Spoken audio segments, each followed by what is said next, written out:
Hey everyone, this is my guide to how to play the Unseen Forces expansion of Elder Sign. One of the first things to be added is the cursed and blessed dice and cards. So if you were cursed, this means that you lose a dice of that symbol. So for example here we have a terror. If I was to roll a terror on a white or a green dice, that I would then lose one of those terrors. Basically it minuses something that you get of that type. The blessed dice here means that you gain something, so that basically works as an extra green dice. To get rid of a curse card, you must either become blessed. You also can do that if you complete and win an adventure card. So it stays with you until you beat a card, basically, which isn't too bad. It doesn't stay with you the whole game. You have to successfully resolve an adventure, including another world adventure, or when the Ancient One awakens. That's when you can discard it as well. If a cursed investigator becomes blessed, you discard the curse card, but you do not receive a blessing card. If an investigator becomes cursed or blessed mid-turn, they do ignore it for the rest of that turn, but on their very next turn, the next time they roll the dice after that turn, that is when they will use the extra dice. As I say, so the white dice is like an extra green, and the black is like a minus. So whatever you roll of that in a green dice, you lose one of. So for example, if I rolled 2 3 clues in a green dice, I could pick one to get rid of. You don't have to get rid of all of them, but you pick one. One last thing. Also, if you become cursed after while you're blessed, you do not become cursed, but you lose your blessing. Another addition is these as the entrance cards. So as you know, in the base game you have one where you can buy things using trophies, but there's only one card. This version in Unseen Forces expansion has 4, so I'll show you a little close for each one. The first aid station is basically what it says. You can heal your sanity or stamina, one or the other again, or both of them. So heal either one sanity or one stamina for free. Here, pay 2 trophies to fully regain either sanity or stamina, and pay 4 trophies to fully regain both sanity and stamina. Lost and found. You can roll up to 3 green dice and consult the following chart for each die result. So if you roll a clue, an investigation, you lose either 1 sanity or 1 stamina.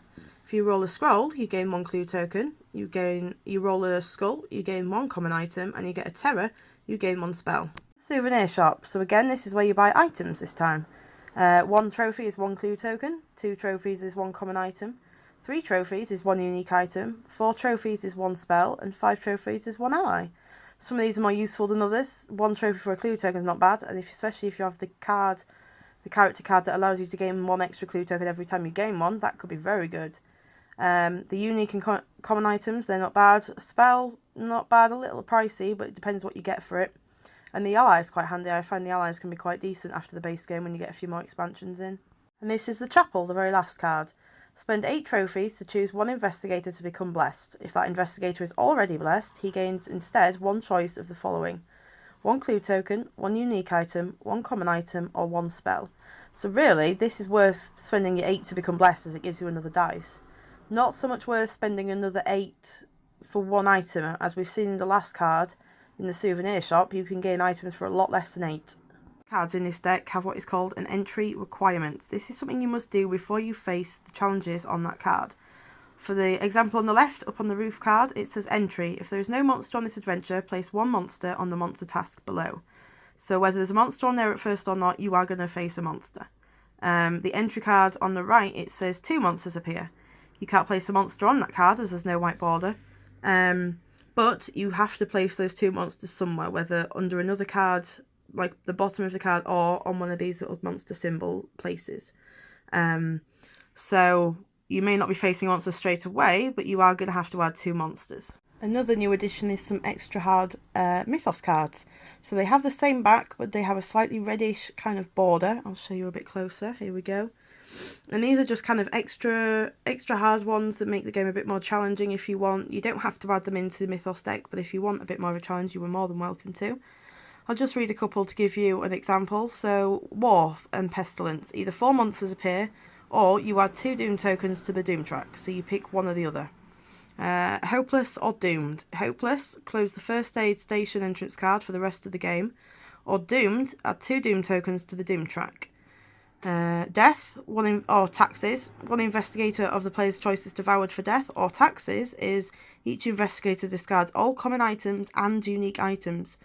So that could be a nightmare. If you've got quite a lot and you're getting quite into the game and you're doing quite well, that could be a bit of a game changer. The time is right, or for sorcery, add 2 doom tokens to the doom track. For time is right, or for sorcery, the next time the clock strikes midnight, each investigator out of the spell gains 1 spell. So that's nice. That actually kind of helps.